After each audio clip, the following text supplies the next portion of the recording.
Hello ସାଙ୍ଗମାନେ ନମସ୍କାର ଜୟ ଜଗନ୍ନାଥ। ମୁଁ ଏତେ ଦିନ ପରେ ଭିଡ଼ିଓ ବନାଉଛି, ସରି କାହିଁକିନା ମୋ ମୋବାଇଲ ବହୁତ ପ୍ରୋବ୍ଲେମ୍ ହେଉଛି।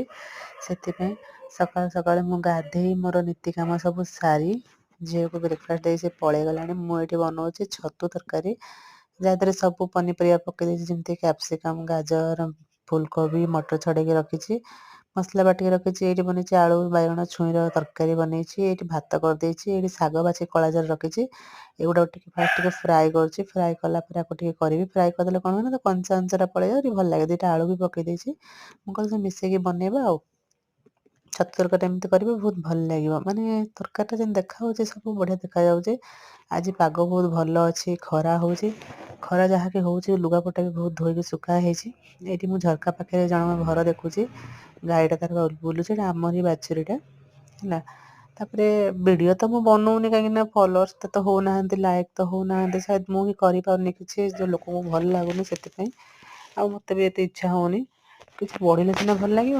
ହେଲେ ବି ଟିକେ ଟିକେ ବନେଇ ଦେଉଛି। ତାକୁ ଫ୍ରାଏ କରିକି ଦେଖନ୍ତୁ, ଏଇଟା ରଖି ସାରିଲିଣି। ମସଲା ଏଠି ରଖୁଛି, ବେଶୀ ମସଲା ଦିଏନି, ଅଳ୍ପ ଟିକେ ମସଲା। ଟମାଟର ଟିକେ ଦେଇଦେଇଛି ଏଇଠି ଗୋଟେ। ତାକୁ ଭଲକି କଷି ଦେଉଛି।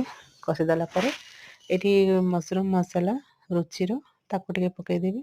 ଏଇଟା ଟିକେ କିଚେନ୍ କିଙ୍ଗ ମସଲା MDHର ଟିକେ ଭଲ ବାସ୍ନା ହେବ ଆଉ ଟେଷ୍ଟ ଟିକେ ଲାଗିବ କହିକି ଆଉ। ତାକୁ ବନଉଛି। ତାପରେ ବନେଇ ସାରିଲା ପରେ ସନ୍ଧ୍ୟାରେ ସବୁ ଖାଇବା ପିଇ ସାରିଲାଣି। ତାପରେ କହିଲେ ଚାଲ ବନ୍ଧାକୋବିର ମଞ୍ଚୁରିଆନ୍ ବନେଇବା ଆଜି। ମୁଁ ଆଉ ଆମ ଘର ଭଡ଼ା ଏଠି ଜଣେ ରହୁଛି, ଗୋଟେ ଲେଡ଼ିସ୍ଟା, କହିଲା ଭାଉଜ ଚାଲ ମଞ୍ଚୁରିଆନ୍ ବନେଇବା। ମୁଁ କହିଲି ଆଚ୍ଛା ହଉ। ସେ ତାର କାଟି ବାଟି ସବୁ ଦେଲା। ମୁଁ ଏଠି ବସିକି ଛାଣୁଛି ହେଲା। ମଞ୍ଚୁରିଆନ୍ ତ ଯାହାକି ଛୋଟ ଛୋଟ ଥାଏ, ବାକି ମୁଁ ଏଠି ବନଉଛି ପୁରା ବଡ଼ ବଡ଼ ମଞ୍ଚୁରିଆନ୍। ମାନେ ଗୋଟେ ଖାଇଲା ମାନେ ଗୋଟେ ପାଟିରେ ହେବ ଯେଉଁଭଳିଆ ମଞ୍ଚୁରିଆନ୍।